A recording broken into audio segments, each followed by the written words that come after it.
CEO, if you're leading a nonprofit, if you're new to a job, if you're a pastor wanting to start a contemporary service and all you're lacking is a worship pastor with skinny jeans and lots of hair product, no matter what it is that you care about and lead, what I know about you as a leader is that you want to get better. You want your organization better. You want to be more efficient. You want to be more profitable. You want to reach more people, whatever it is, you want to be better. I'll give you an example. In 1996, Amy and I started Life.Church. We started in a 2-car garage. It had been converted into a dance studio, and you can see the garage in the background. If you look carefully in this next screen, in the middle, you'll see something that if you were born after the year 2000, you won't know what it is. It looks like an extraterrestrial. What it's called is an overhead projector. If you don't know what an overhead projector does, I'll explain it to you. It was used in education, and it was used for a while in the church world. What people would do in the church world is they would write the lyrics to a worship song on a piece of transparency, and then they would put it on, usually off-centered, on the thing, and then it would put it up on the wall. And then at the right time, some volunteer, the most important volunteer in the church, would skillfully take one off and replace it with the other one with lightning, like Buzz Lightyear speed, and if you did it at the right time, the song would continue and it would go great. The problem at our church is we had a very excited guy named Jerome that was new to his faith. Jerome had been a drug dealer. And Jerome actually had, true story, had a finger shot off in a drug deal that went bad. Jerome would try to flip the transparencies, but he would be so into worshiping he'd forget. We'd be 3 verses later, and then Jerome would take his 4-fingered hand. We called him the 4-fingered flipper. The 4-fingered flipper would try to take the transparencies off, and when people were trying to sing a song, they would be counting fingers.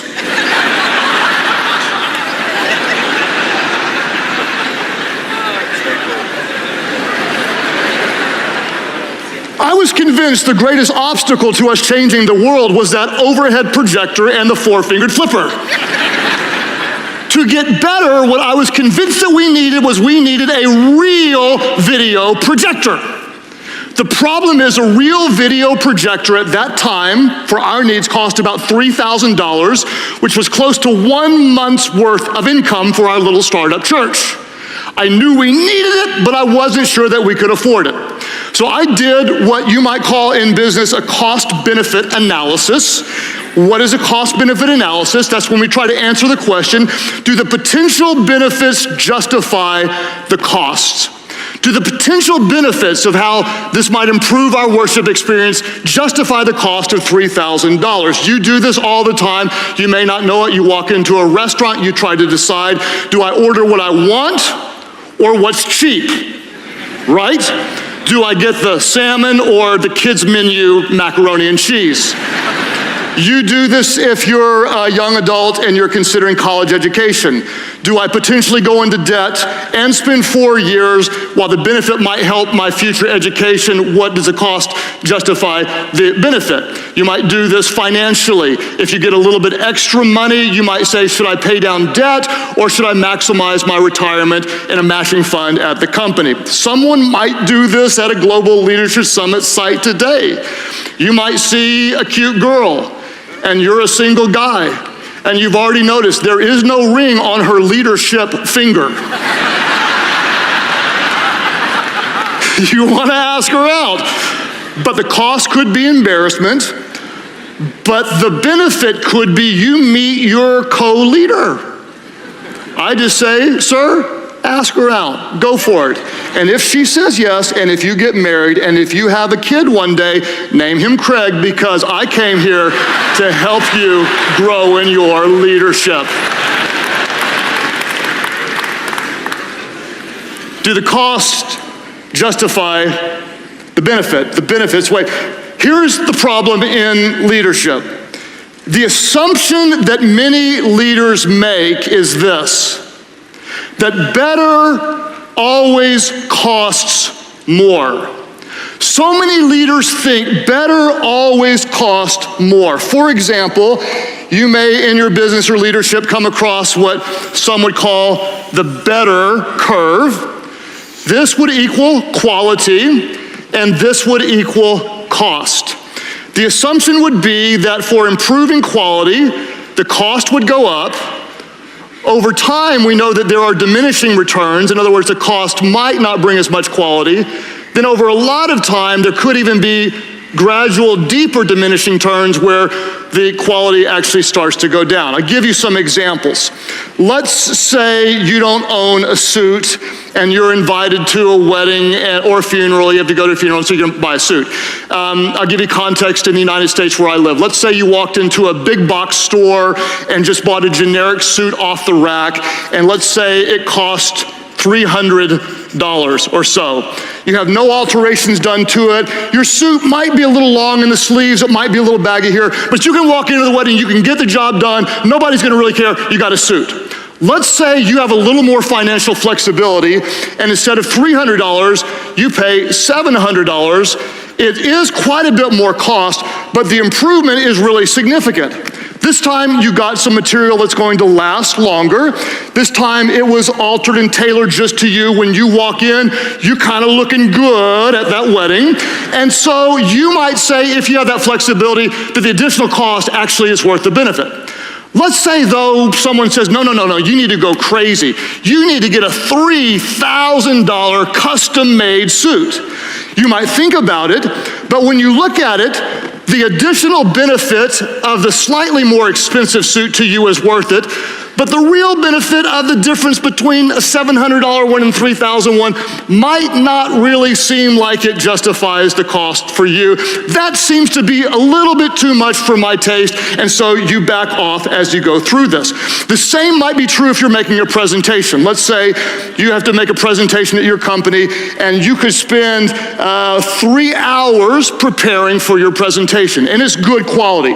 Or you might spend 10 hours and it really does improve the quality of your presentation.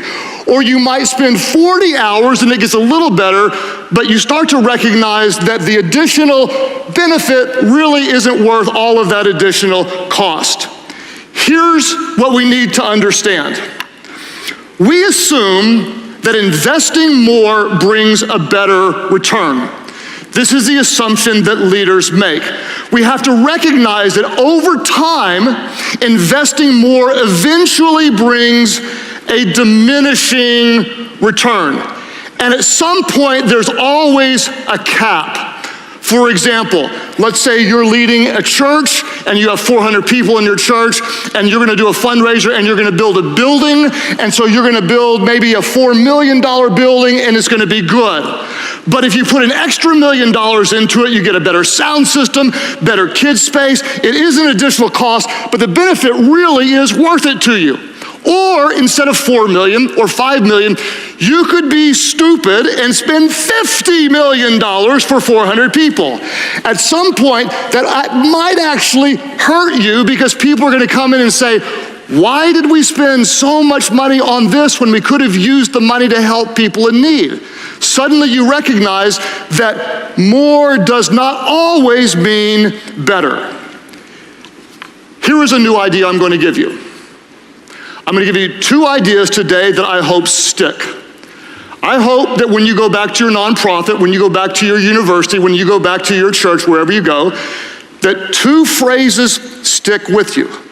And that you use these, you talk about them, and it adds value to what you do. The first I love, and I made this up, and you'll be able to tell I made this up. It's spelled G-E-T-M-O, and that spells get mo. Everybody say get mo. I don't know about you, but I want to get mo. Anybody want to get mo? Anybody want to get mo tonight? That came out wrong. Anybody? Anybody want to get mo production done in your business? Keep it there. People. Get mo. Everybody say get mo. Get mo. What you're going to do under the principle of get mo is this. You're going to look for the greatest level of return based on time, money, and resources invested. Let me say it again. You're going to look for the greatest level of return based on time, money, and resources invested. In other words, we could still possibly make it better, but the additional cost isn't really worth the additional resources. We're looking for the sweet spot. When we find the sweet spot, we say Gitmo. Gitmo stands, and I apologize for the different languages around the world where this breaks down a little bit, but I promise you in English it's really, really cool. Gitmo stands for good enough to move on. Boom, I want to Gitmo. Somebody say Gitmo. We find the sweet spot. We recognize the investment brings a significant return. We're pleased with it. We could spend more money, more time, more energy, more people power, but this is the place where we are strategically hitting the best spot, good enough to move on. We're not going to invest too much so there's a diminishing return. We're recognizing this is the sweet spot, good enough to move on. In my world, I'll give you an example. In the next 2 months, I will write and present 16 different talks based on the events that I'll do, 16 different ones on top of all of the other leadership stuff I do. If I spend about 8 hours on a talk, I can get it to about 90% of the quality level. If I spend 20 hours on the talk, I can get it about to 95%. If I spend 40 hours, I can take it back down to 90% because I overcooked it. Pastor, some of you take it out of the oven. You're overcooking the sermon. Based on, I can't believe you're clapping. Sorry, pastors. I did not mean to throw you under the bus. I apologize and repent. Please forgive me. Can't believe you all clapped for that. Gosh, love your pastor. Love your pastor. Based on my schedule and what I have, I'm going to probably spend 8 to 10 hours because that's about the sweet spot. I'd love to spend more, but then I'd be wasting energy and the return wouldn't be worth it. Somebody say Gitmo. Good enough to move on. Perfectionist. Are there any perfectionists here? Raise your hands. Perfectionists, raise your hands. The true perfectionist, you're waiting for the perfect time and you haven't felt it yet. Like, should I raise my hand? I'm not quite sure. Let me tell you what, you are great people. We love you on the team. You make amazing leaders, but you have a problem. And the problem robs you of more production. Your problem isn't that you don't care. The problem is you care too much. Here's what you need to understand. Perfection is often the enemy of progress. Oh, that's so good. Perfection is often the enemy. Now, notice I said often. For example, if I'm having brain surgery done, that would be an exception. We're going for perfection there. But in most cases, perfection is the enemy of progress. What do we need to understand, leaders? In our organizations, the pursuit of excellence will motivate you, but the pursuit of perfection will eventually limit you. Gitmo, good enough to move on. Here's the bottom line, and I hope that you'll see this, recognize it, and feel it. If we spend more on something, we aren't really making it better. If we spend more on something, we aren't really making it better. What are we making? We're making a trade. That's what we're doing. If we spend thousands of dollars to improve the quality, we're trading money for improvement. Does that make sense? If we work 65 hours on a project instead of 40 hours, we're trading time with our family for improvement. That's not really better. What is better? Better is a higher return for an equal or a lower investment. We're gonna Gitmo. The second thing we're gonna do is BTC. What do leaders do? Leaders try to get a better return for an equal or a lower investment. Leaders, get ready for it, bend the curve. This is not really better. This is a trade. Better quality for an equal or lesser cost is actually better. What do leaders do? Leaders bend the curve. I hope you internalize this language. When someone makes a great decision and something truly does get better, hey, we just bent the curve. Hey, we feel stuck, we feel trapped, what are we gonna do? We're gonna look for a way to bend the curve. One of the greatest things that we do as leaders is we are managing resources. We're looking at asset allocation. We're not gonna spend too much in some place with a diminishing return. We're gonna take our resources, invest it somewhere else. We're gonna look at how we can bend the curve because leaders truly make things better. How do we do this? How do we in our organizations bend the curves? I want to give you two real practical thoughts to apply in your leadership. The first thing we're going to do, leaders, number one, is we're going to think inside the box. We're going to think inside the box. Now, wait a minute, Craig, I thought we're supposed to be creative and innovative and think outside the box. Do that every now and then. But don't necessarily start there. And let me prove it to you. The next time you have a meeting and somebody says, let's think outside the box, you watch as the next idea is always stupid on steroids. Every time.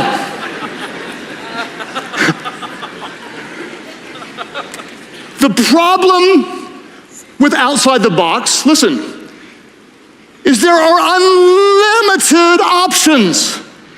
It's like trying to find something to watch on Netflix or Amazon Prime. Can't figure out what to watch because there's unlimited options. You get on an international flight and there's only 12 movies to choose from and you want to watch 3 of them. Why?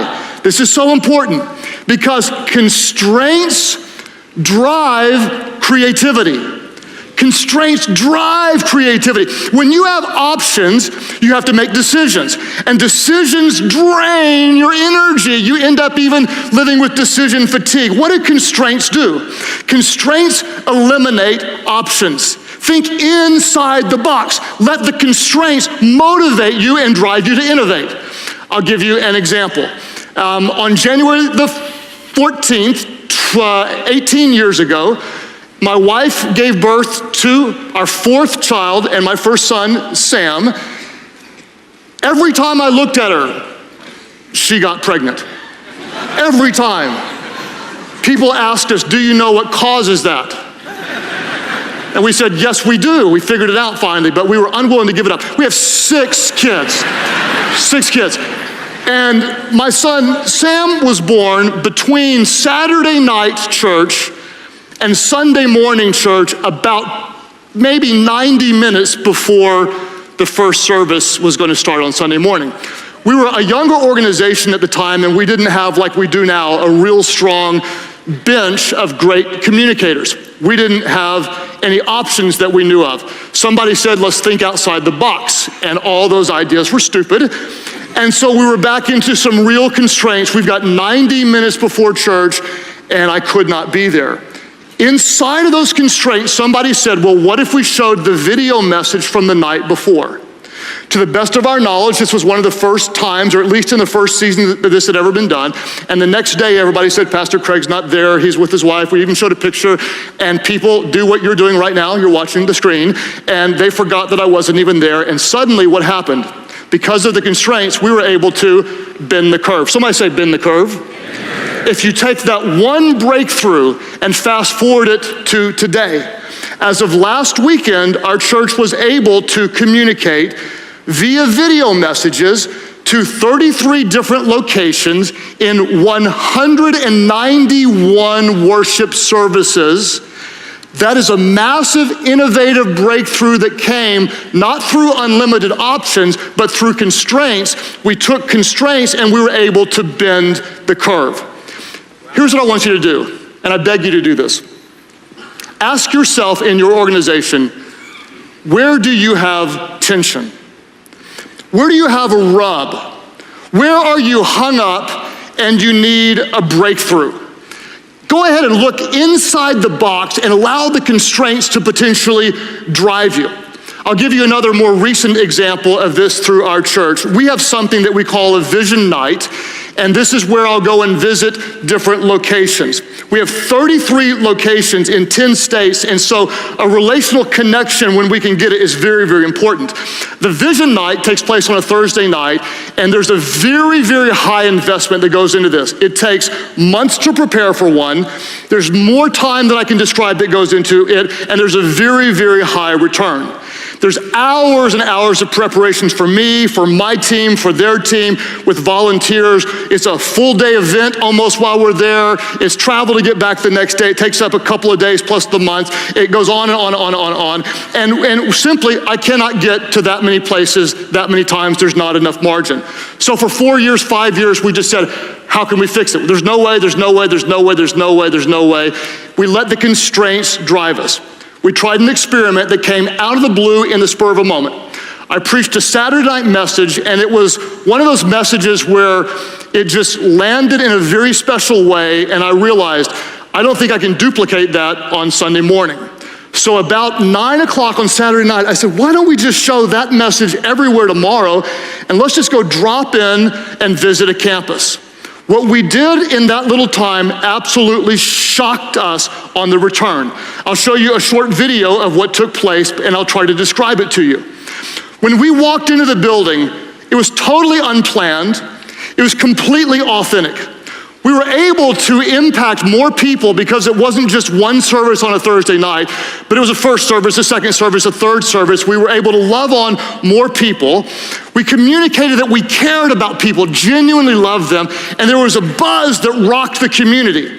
Here's what may not be clear to you. There was no preparation time for me whatsoever. No prep for their team. I was actually on the ground there way less amount of time. I was more energized. Normally at that time, I would have been preaching somewhere else anyway. Because I wasn't there, it took no more time for me. Suddenly, through the constraints, what did? We bent the curve. We didn't invest more for a better return. We invested less, and we actually had a better return. No matter where you are and no matter what you're doing, those ideas are there if you have the courage to think inside the box. Don't let your constraints cause you to fear. See them as a motivating force to innovate and see and do something really, really special. If you're stuck,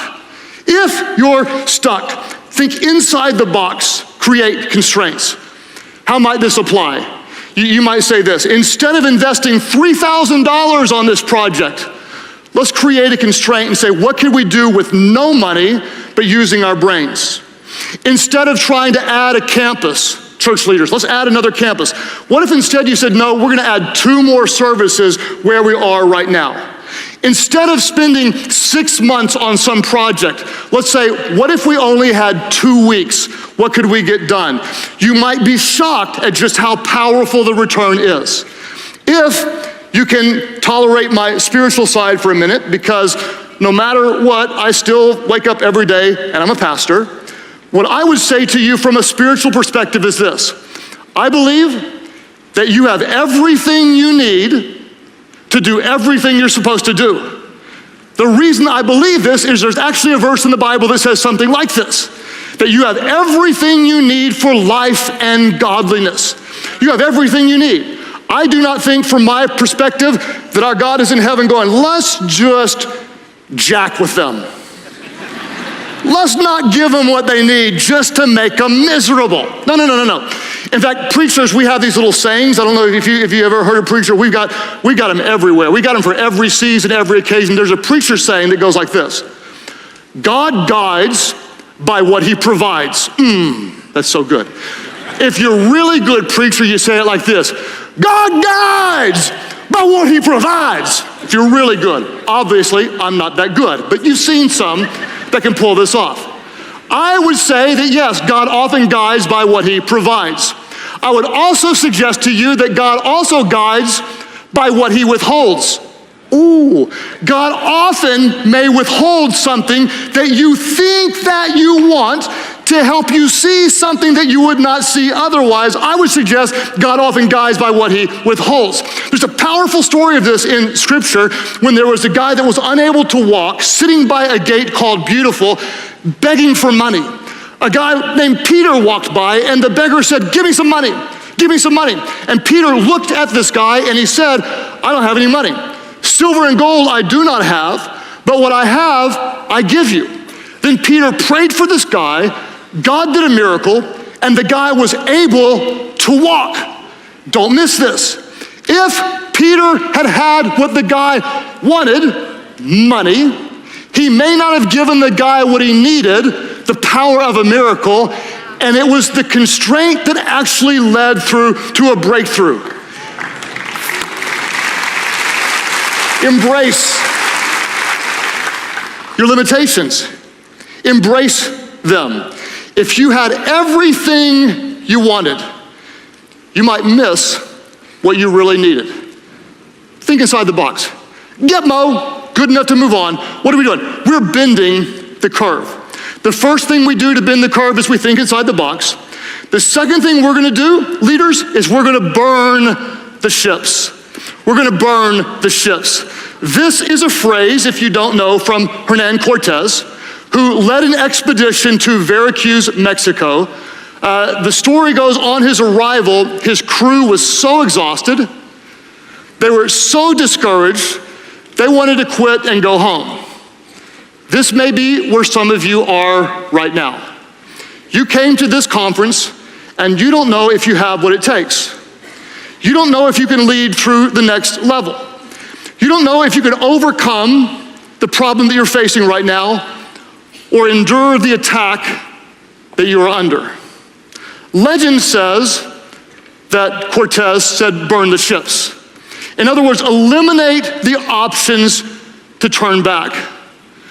Leaders, step into your position and commit to whatever the vision, the assignment, the task is.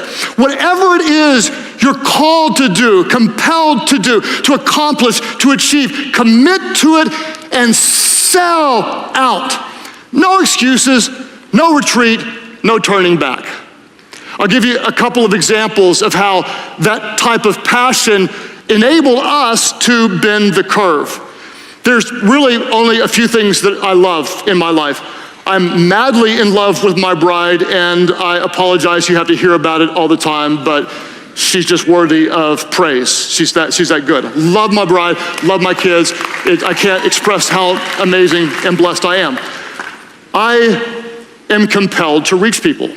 I was a guy that grew up going to church but didn't understand the message behind it. And so when my life was changed, I can't stop. It's just, I want everyone to know the good news that changed my life. I'm compelled to reach people. The third thing is, a lot of people don't understand, especially from a pastor, but I am just driven with everything in me to build leaders. To me, it's like, it's spiritual, it's a calling. Building leaders isn't something I do, it's who I am. And I'm driven to it. But I only have so much time, and I'm not compromising my time with the family, and I've got a calling to the church. And so I really want to build leaders, but I can't go out and invest face-to-face time and do conferences all over the world. I've got a limited amount of time for that. So we started looking at it and say, how can we think inside the box, and how can we let this passion drive us? And suddenly I had an idea and didn't know if anyone would even care, but I'd just sit at a microphone at my desk and talk for 20 minutes at a time. And so we started a leadership podcast maybe 3 years ago or so. And instead of going out and talking to 500 people or 700 or 80 people at a time, now from my desk, I'm honored to talk to about 1.3 million people will download something every single month. What just happened? What happened is we bent the curve.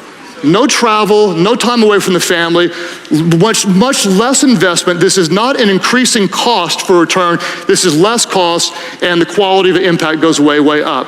Bend the curve, sell out to it. Don't say, well, I can't do this, and let your excuses drive you to stop. When you're compelled to do something, figure out a way. Don't give up. Another example for us, we're compelled to reach people. And we'll use everything. We love to use technology to reach people. And so years back, we had a theory that we were watching the way relationships were going, that people connect online. We started what, to the best of our knowledge, was the world's first church online. This is not just where you stream one way. This is ongoing conversation with live pastors, with live language translation, so people from all over the world can ask questions, receive prayer, engage in a a message. What's amazing is people actually talk more online than they often do in the lobby, and it's really, really powerful. The problem was we knew there was unlimited potential to reach people, but we weren't really reaching a lot of people. We believed in it. We knew there had to be a way. Burn the ships. Keep trying. We tried different things, and finally we had an idea. We'll buy Google AdWords, purchase Google AdWords, and so if someone types in church online, a Google AdWord would come up that says, searching for church online, try church online, click right here. The reason that somebody giggled over here is because you would think now, like we should have thought, nobody's looking for church online. Nobody. So we were in a meeting saying we have to reach people. I think this is a good idea, but we're slightly off. And somebody said, what are people searching for online? And some intern said, well, a lot of people I know are searching for sex online.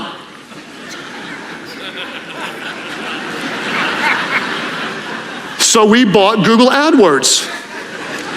If somebody types in sex online, an ad pops up that says, searching for sex online? Why not try church online?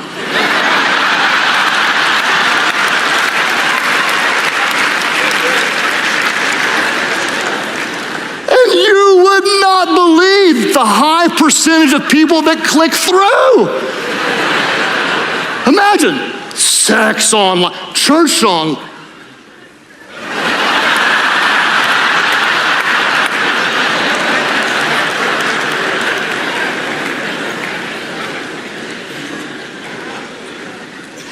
Bend the curve. Bend the curve.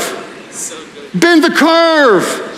Burn the ships, sell out, think inside the box, let your constraints drive you, motivate you, sell out for your mission, your vision, and don't for a minute tell me what you can't do. Don't give me those excuses, well, I'm just too young. Listen, that's just your excuse today.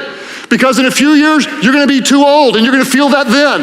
That's just your current excuse. There's always one. I don't know when I was just right. For like 20 years, I was too young. Now I feel too old. When was I just right?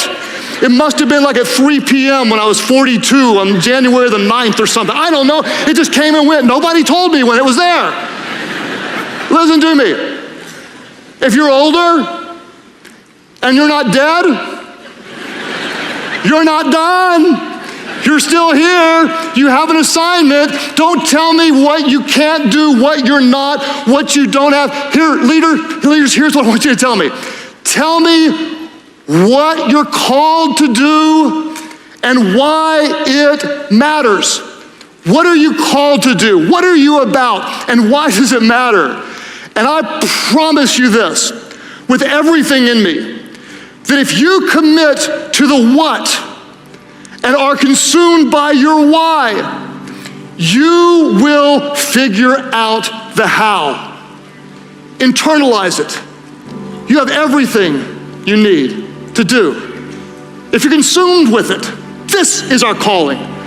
This is our mission. This is what we're doing. And you understand why it matters. The great people around you will figure out a way. There's always a way.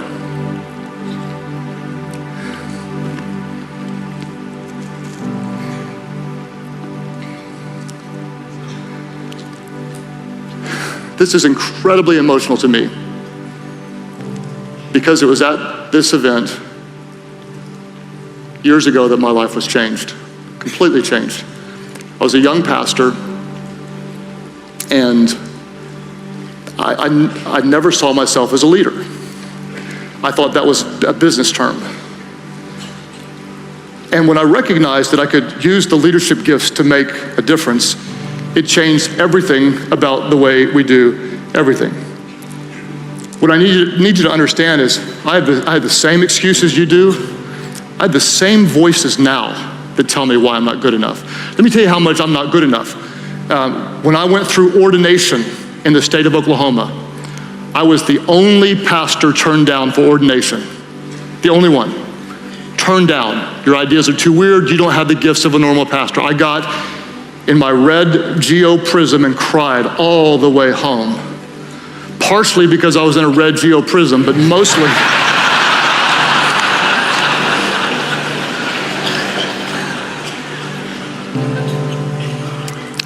cried all the way home.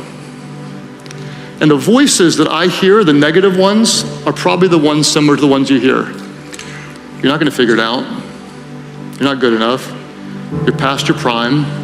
The problem's too big to solve. You can't get it done. Who do you think you are? They're not gonna listen to you. You're not the right whatever. You don't have the right education. You don't have their respect. And those voices.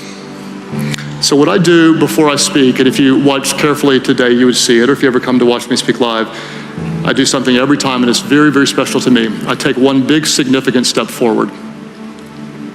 And what I'm telling myself is I'm stepping out of my doubts. I'm stepping away from those negative voices. I'm stepping away from the insecurity that I have, and I'm embarrassed to tell you just how incredibly insecure I am. And what I am doing is I'm stepping into the calling.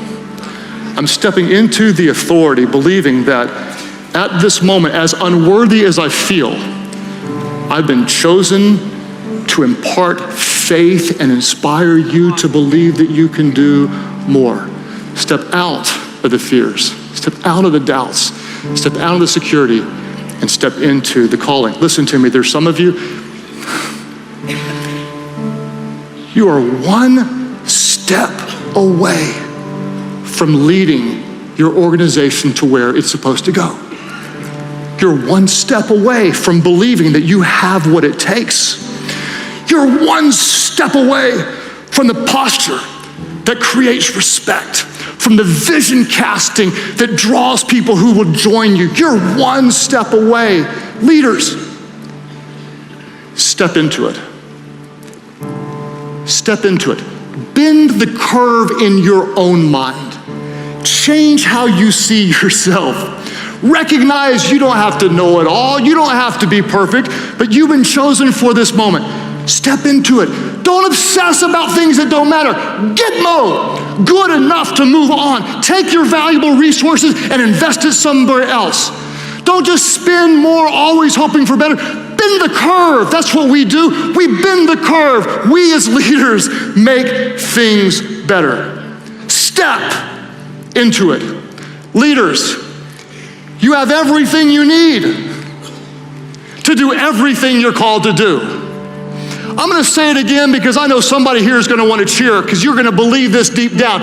You have everything you need to do everything that you are called to do. Every time you face a problem, an obstacle in your business, in your ministry, in your nonprofit, decide this is not a problem. This is an opportunity to bend the curve. This is an opportunity begging for an innovation, for a creative idea that truly makes things better. So what are you gonna do? You're gonna get Mo. You're gonna think inside the box. You're gonna embrace your limitations. You're gonna sell out. You're gonna bet the farm. You're gonna go all in. You are not going to retreat. Leaders, get Mo. Step into it. Bend the curve. Make it better. Help people. Add value. Increase market share. Create jobs. Solve problems.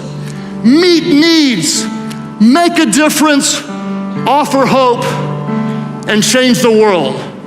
Because that is what great leaders do. Well, I hope you're ready to get Mo. It's good enough to move on. Speaking of getting Mo people involved, I want to say thank you to those of you who are sharing on social media. Hey, just a quick shout out to say thank you. Anad Chowdhury from India and Travis Burns inviting people on LinkedIn, Kenneth Pinkney on YouTube and Danny Mathis on Instagram. Thank you guys for inviting others to be a part of our community.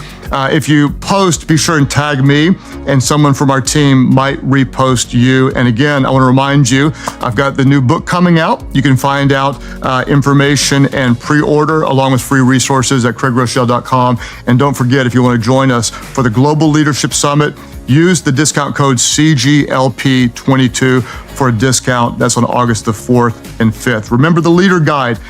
There's links to the GLS code and all the notes in the leader guide. Go to Life.Church/leadership podcast, and we'll see you on the first Thursday of each month to grow in our leadership, because we know that everyone wins when the leader gets better.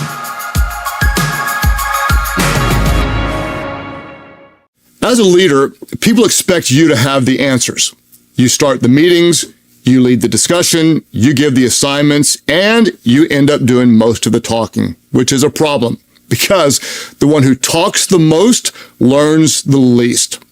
We're talking about asking better questions, and if you want to ask better questions, first, you have to be a better listener. So today, we're going to dive deeper into how to listen beyond the obvious and uncover the insights most leaders miss.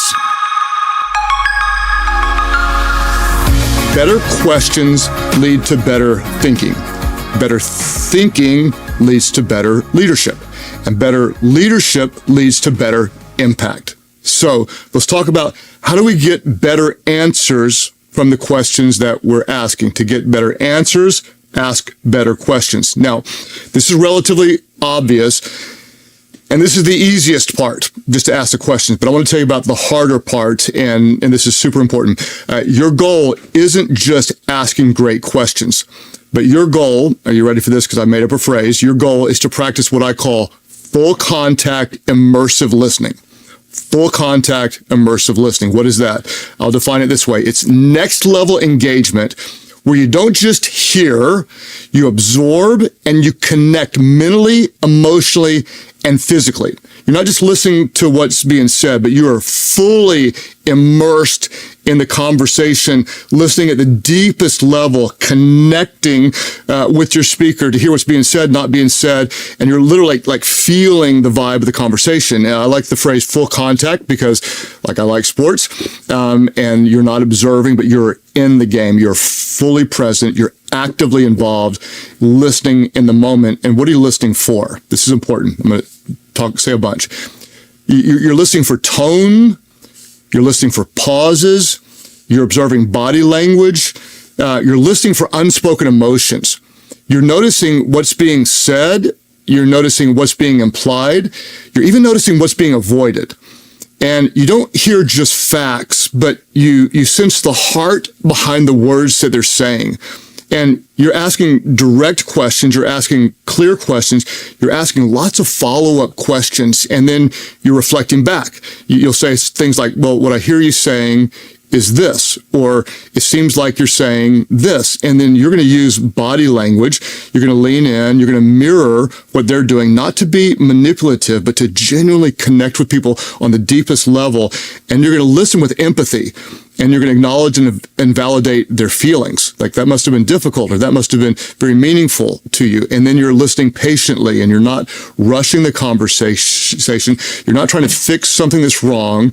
You're not trying to correct them. You're not trying to give them advice, but you're digesting fully everything in the moment, absorbing the depth and the heart of what's being communicated.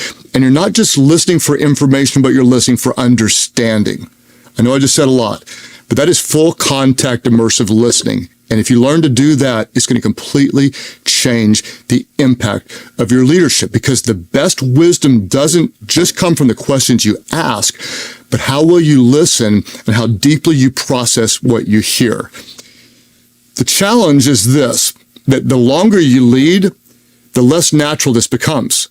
And you'll know this intuitively, that like, you're the leader, and so people want to know what you think. And because you're the leader, you feel pressure, right? They want to know what you know, so you're less likely to ask. And you feel pressure to be good at leading, so you start the meeting, and you lead the meeting, and you conclude the meeting. And most of the time, you end up doing a lot of the talking. And that's a problem, because the one who talks the most learns the least.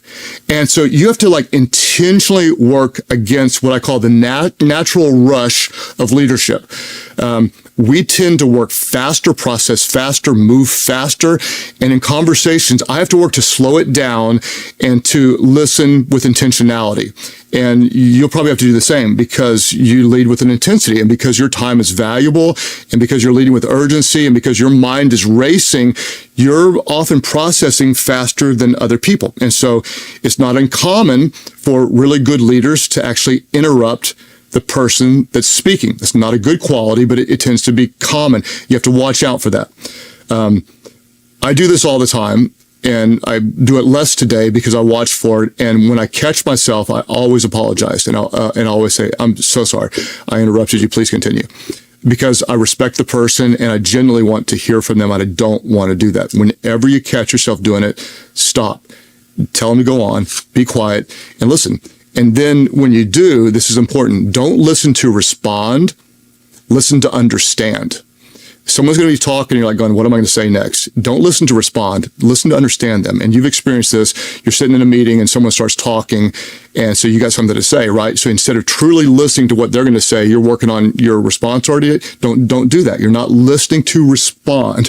You're listening to understand. And what I found is, please listen carefully. You don't find the gold until the third question. You don't find the gold until the third question. Like, what are you talking about, Craig? Okay. Many leaders, we ask one question, sometimes two, rarely three. And let me tell you a story to illustrate this, and then I'm going somewhere. Years ago, I asked one of our leaders, question number one, why do you think the presentation wasn't a big win? It was obvious to all of us. And so why? Give me the why. And she said, she was a world-class leader. She said, well, we weren't really prepared and we weren't really clear in the meeting. I said, okay, question number two is, what do you think we could have done differently?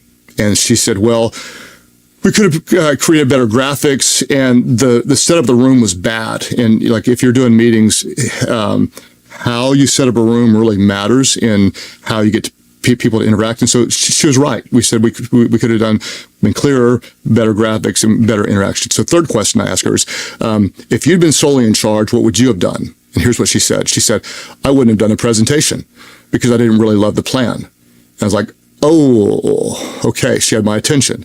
I didn't hear the heart of the problem until the third question. And so I just, then said what I kind of talked about. Go on, tell me more. Why didn't you love the plan? And she listed several things that when I heard her say, I'm like, it made a lot of sense to me. And so I'm like, why didn't you tell us? And what do you think she said? Well, she said, I tried to tell you, but, you all already had your minds made up. So what she was doing is she was too respectful to say it, but essentially what she was saying is, you weren't listening. Okay. That's a horrible problem, and it's actually a common problem in a lot of organizations. I made a very, very important discovery, but you're not likely to discover that level of truth when you're just asking one or two questions. And so let's just kind of analyze this story and talk about what we learned in the different levels of lesson. Level one lesson, we learned this. We weren't really prepared and we didn't have a great presentation. We learned that with one question. Level two learning was the presentation wasn't the problem, the plan was a problem. That's a big learning. Level three learning was that those of us at the top were not listening to the people on the front lines. That's a level three learning that's so important to the future of the organization. And I want to say this, and I hope you'll listen to it. I hope you'll memorize it. I hope I hope that this will become a part of your leadership. You won't get level three learnings with level one questions. Let me say it again. You won't get level three learnings with level one questions. Most of us, we ask a question, we hear an answer, we move on. Ask the second question. Ask the third question. Keep digging deeper. I've learned to do this in social conversations and like interpersonally with people. And in the early years of our church, I personally recruited a lot of the staff members. We had 7 people on the staff, and I'd recruit the 8th and I'd recruit the 11th or whatever. And I didn't go out and recruit seminary students, because a lot of times in seminary, you're just taught to think. I actually recruited what I call like spiritually grounded business leaders that were getting it done and had a real heart for God and the church. And so where did I find them? Well, every weekend I'd be out in the lobby talking to church members that are business leaders and that love the church, because like they understand the culture. And it's like, if you can raise people up from within, that's a great thing. So here's how I would dig for potential staff members. And I would do it real intentionally. Yes, I'm trying to love the person, but I'm actually, in every conversation, I've got a couple priorities. Minister to the person, find out more, help them get involved. Could they be a staff member? And so instead of asking the obvious question, which most people do, like, so tell me what you do for a living, I would always ask something like this. I'd say like, hey, what are you working on right now that has you fired up? I like that better. That gives them permission to talk about their job or their parenting, but you're getting at the heart. And so they tell you something they're excited about. And then question 2, I'd say like, man, tell me the story behind why that matters to you. And the words are important, story and matters to you. And what happens is now we're moving beyond facts and they're telling a story. And it's not just any story, but it's their story. And I mean, they are their own favorite subjects. They're talking about something that they love, and they're talking about something that is very meaningful to them. And so I'm listening to the story, trying to get totally immersed in it. And then I'm going to ask a deeper question, and it's usually about some emotion. So, I might say like, man, like growing up like that must have been really painful because they're telling about something they went through as a child. Or like, gosh, overcoming that challenge must have made you so proud. So I'm going to validate an emotion and then ask some version of this. And I've asked 50 versions of this question over and over again. Like, how did that shape you to become the person that you are today? And that type of question, it communicates deep care. And here's what I promise you. They've probably never been asked that before. You're going deeper into people to find, it's what I call the story before the story. Meaning like, you're going to see in people greatness, what's the story that created the greatness? And what I'm looking for, and you do not see it in everybody, but I'm looking for like this special combination of qualities that when you see them, they start to shout at you. I call them pre-success qualities.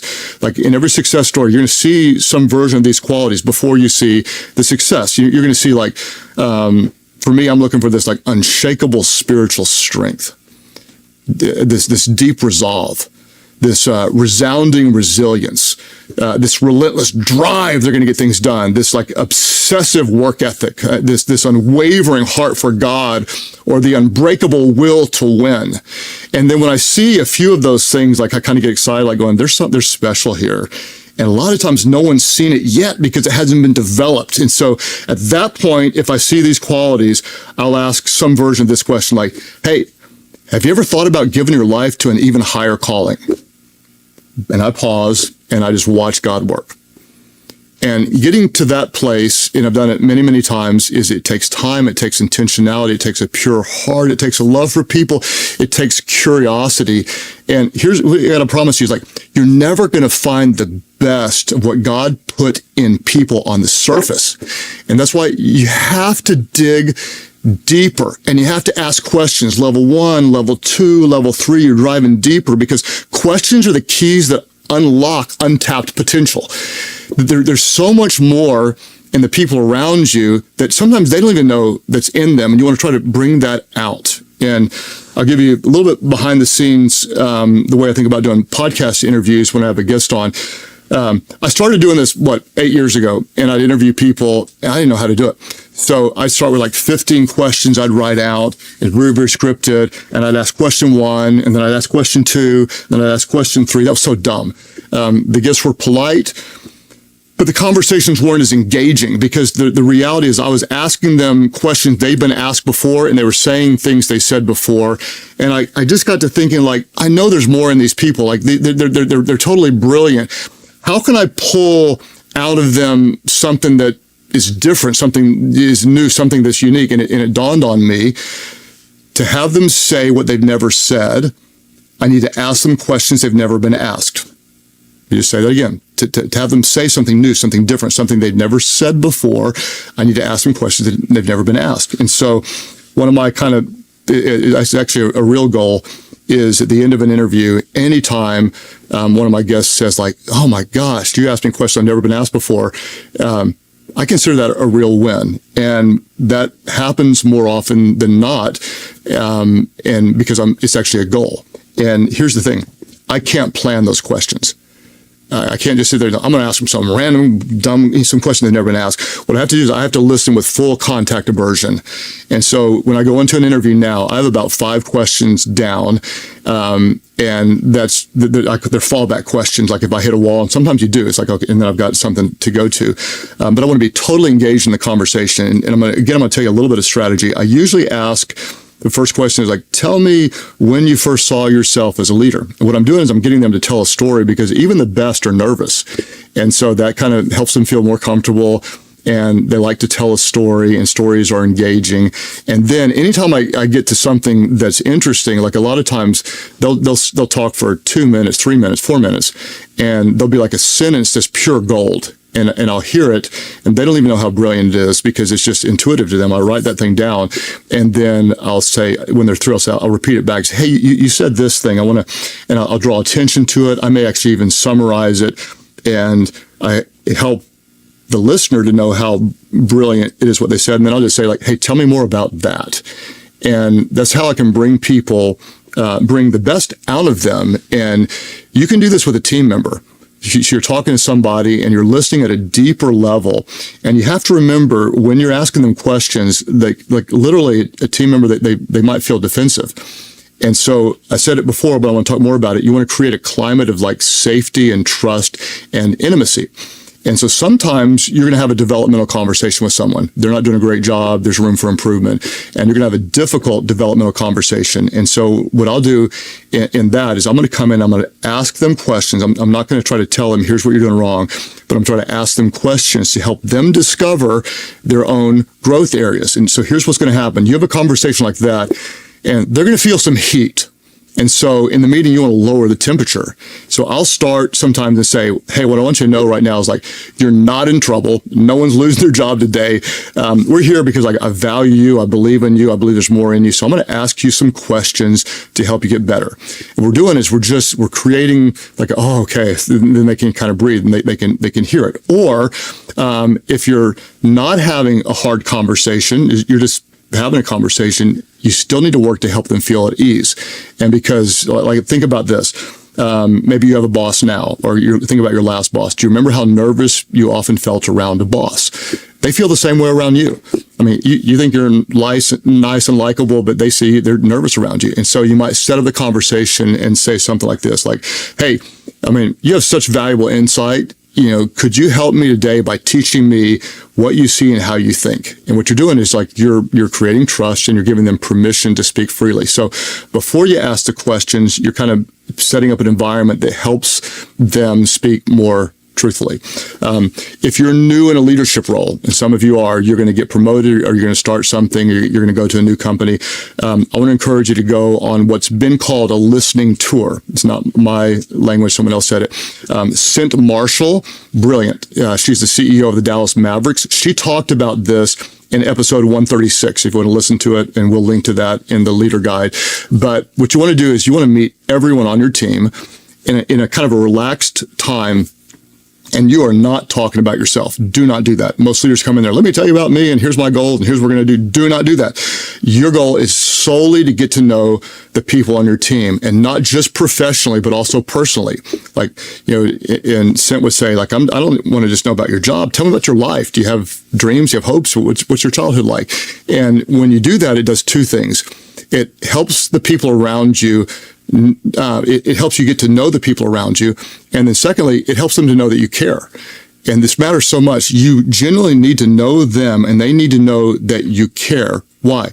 Because before people trust your words, they need to trust your heart. And so go on a listening tour and ask questions. And the reason this matters is because you can't lead someone well if you don't care about them. And you can't care about them unless you know them. And you can't know them unless you listen to them. Now, I'm going to pause and tell you, again, my thoughts behind the podcast. What I try to do is I try to give you episodes in 20 to 30 minutes, and because I value your time. That means we're going to start in, we're going to get to the point. There's no fluff. One of my secret goals is to give you the highest content value per minute of any podcast you listen to. I know that's a big goal. I know I may not do it, but I'm going to work to keep focused. I want the words to count. So I've got more to say about this subject. So what I've done is I've actually created an exclusive episode. It is free, and the title is The 5 Questions Every Leader Should Ask. If I included this content in this episode, it'd be way too long, and I'd go beyond my goal. So there are categories of questions that a lot of leaders don't even know exist. And so we're going to talk about the types of questions, and then we're going to get very specific in those questions. So if you're wanting to take an extra step in your leadership, sign up for this exclusive content. It's the 5 types of questions every leader should ask. Go to Life.Church/5 questions. Now you're wondering, do I type in FIVE or the number 5? And guess what?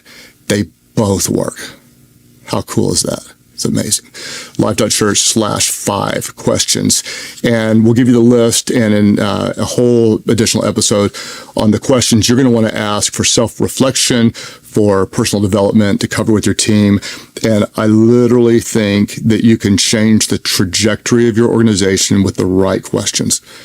One of the most strategic things we do over and over and over again here is lead with questions. So let's wrap up today's content.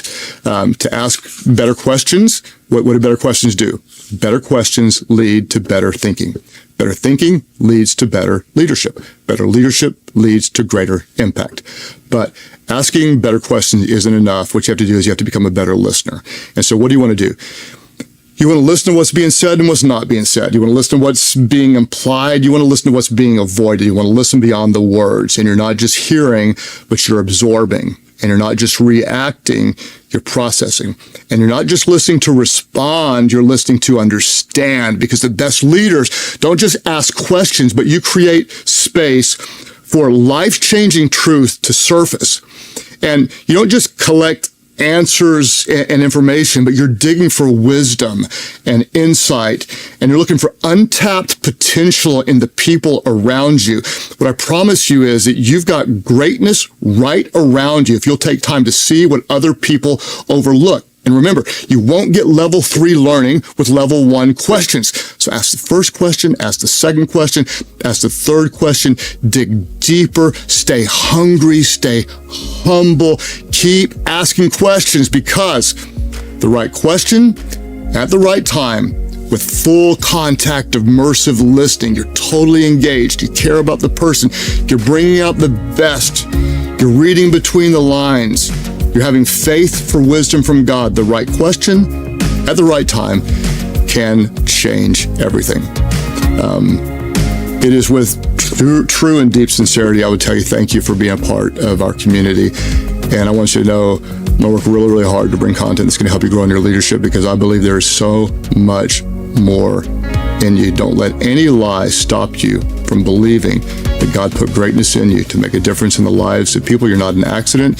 You have more in you than you realize, and you can make a difference when you lead with integrity, when you lead with sincerity, when you lead with passion, when you ask wise questions, when you seek the heart of God to give you wisdom from heaven to make a difference in this world. You can glorify Him, you can change lives, and you can make a big difference. I believe in you, and you're getting better. And we know everyone wins when the leader gets better.